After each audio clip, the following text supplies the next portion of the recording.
আজকে আমাদের দুপুরের খাবার হলো হাঁসের মাংস আর হলো চিতই পিঠা। তো হাঁসের মাংস আমরা গ্যাসের চুলাতে রান্না করছি, কারণ মাটির দুইটা চুলাতেই হলো চিতই পিঠা বানাচ্ছে। এ হলো হাঁসের মাংস, ধোয়াতে দেখাই যাচ্ছে না। দেশি হাঁস আর হলো চিতই পিঠা। সিমি আপা আর আসমা আপুকেও হার মানাই দেবে এই হাঁস রান্না। আমার হাতের হাঁস রান্না সিমি আপা আর আসমা আপাকে হারাই দেবে।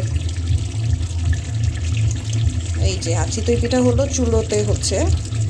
আমাদের যেহেতু মাটির চুলো নাই, এজন্য চাচিদের বাসাতে হলো ওটা হচ্ছে হাঁসেল ঘরে, বাইরে ওটা মাটির।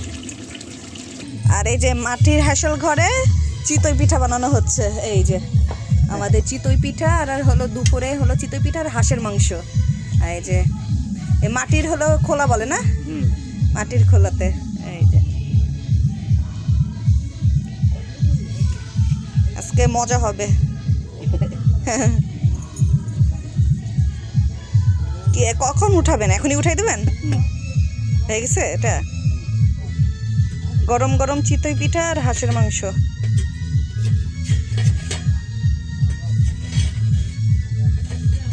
গ্রামে যদি আসি, শীতের সময় যদি পিঠা না খাই তাহলে কথা হলো। এই যে চিতই পিঠা আর হাঁসের মাংস। হাঁস হলো যে গ্যাসে রান্না করছি, আর হলো এই চিতই পিঠা এখানে। এই চিতই পিঠা রসে ভিজালো অনেক মজা লাগবে।